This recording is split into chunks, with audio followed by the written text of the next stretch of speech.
Some inherit greatness, others earn it through grit. But Amira Williams, she did both. Born on a throne, raised in a palace, and crowned by the world before she turned 30. Her name echoed across the corridors of wealth and power. Brilliant, ruthless, untouchable. Until one stormy night shattered everything. And from the ruins rose a woman who had to relearn not just how to walk, but how to live. Amira was the only child of Mr. Williams, a titan in the mining industry. Known from Abuja to Johannesburg, her mother, a quiet and elegant woman. She died in a plane crash when Amira was just 4. The sorrow drained Mr. Williams, but from that emptiness, he poured all he had into his daughter. She was raised in silence and marble. Tutors, nannies, gates, and guards. But more than gifts, Amira was given power, influence, protection, autonomy. By age 20, she was fluent in contracts, negotiation, and reading people. At 25, a Harvard MBA holder. By 28, she was CEO of Williams and Sons Mining, a company whose sons were merely names on paper. Everyone knew who truly ran the show. She walked like she was late for destiny. She spoke like no one dared interrupt her. She ruled with precision. But while she gained control over empires, she lost touch with connection. Her world didn't need friends. It needed loyalty. It didn't ask for vulnerability, only results. And Amira delivered them. Every quarter. Every time. She was loved by headlines, feared by her staff, but no one ever stayed close long enough to really know her. One humid Lagos evening, fresh from closing a multi-million naira merger, Amira chose to skip her usual security convoy. Her driver was on emergency leave. His wife collapsed while pregnant. She didn't care to wait. She booked a ride. She snapped. Traffic was bad. The skies cracked open. Rain poured. She just wanted to go home. But halfway to her house, a trailer swerved. The next sound was Meta screaming. Then silence. She awoke in a hospital bed. Tubes, machines, white noise. Doctors stood over her. Faces stitched with concern. Spinal injury, lower limb paralysis, uncertain prognosis. Her arms moved. Her legs didn't. Sophia had built skyscrapers, closed impossible deals. Now, she couldn't sit up without help. And for the first time in her life, she couldn't command her world into submission. The board tried to protect her position. The PRO team issued vague statements, but whispers began. Stakeholders panicked. Mr. Williams came out of the retirement reluctantly to stabilize the empire. And Amira, she ranged. 5 caregivers fired in 6 weeks. One for humming too loudly. Another for not arranging her pillow in the right shape. One cried on our shifts.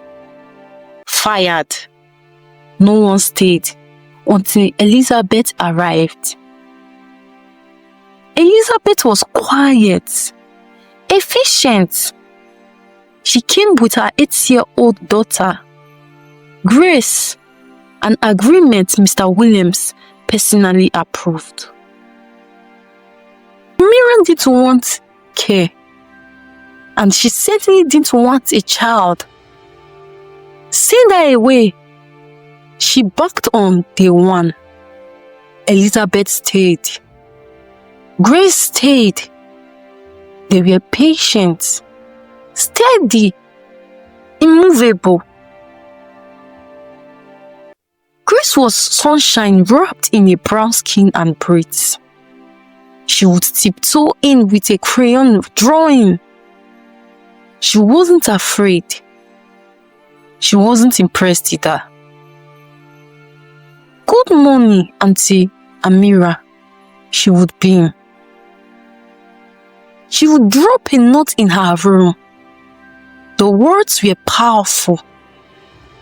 One time, she wrote about how her inner strength was unmatched. It reads, "You are a fighter and a warrior. Don't forget, you are loved." Days passed. Amira was truly amazed by Grace's kind heart. This was rare, especially considering everything I had done to her mother. It began to change her. It was something she really needed to hear. One morning, Grace left a single flower, small and yellow. It was a sunflower on Amira's bedside. No notes, no words, just the flower. Hours passed. Amira stared at it. Her hand trembled as she picked it up. Memory stirred. A mother, a garden, sunflowers dancing in the breeze, things she buried beneath schedules and spreadsheets. That evening, for the first time, she didn't snap at Elizabeth. The next day, she didn't scold Grace for being in the room. A week later, she let the child read to her. It was a Bible story about healing, about love. That night, Sophia cried, not from pain, but from something deeper, breaking open inside her. Healing began, not just in her legs, but in her soul. She listened as Elizabeth talked about faith, about abandonment, about holding on when the world lets go. She asked Amira hard questions. What does power mean when it can't fix you? What if control is the illusion and surrender is the real strength? Amira couldn't answer, but she thought about it. Therapy got serious. Physically, she pushed herself hard. Emotionally, she journaled. She began reaching out and started apologizing. Gradually, she started reconnecting with old friends. She called back staff she once dismissed. She asked, "How are you?" And she meant it. Her board noticed something had changed. This Amira paused before speaking. She praised. She delegated. She smiled. Not softer, but wiser. One journal entry reads, "Power builds walls, but love, it opens doors." On a bright Thursday afternoon, months after the accident, she stood, trembling, assisted, but standing. The room exploded in applause. Grace screamed. Auntie Amira walked. Tears streamed down Amira's face, not from the efforts, but from the realization. She turned to Elizabeth and held her like family. "You didn't just help me walk," she whispered. "You helped me live again." Weeks passed. She enrolled Grace in the best school she could find, set up a fund for caregivers and single mothers, promoted employees who had long been invisible. And in her office, every morning, fresh yellow sunflowers in a glass vase. Amira once believed her story was about rising to power. But her real story began after the fall.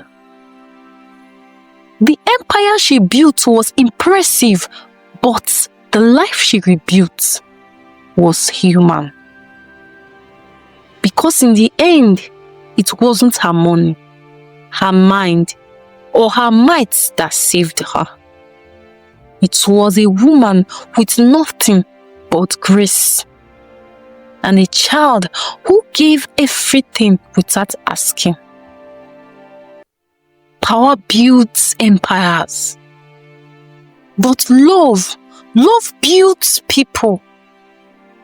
And Amira Williams became the strongest woman in the room. Not when she ruled from a throne, but when she stood on her own, surrounded by those she had once overlooked, and finally chose to love.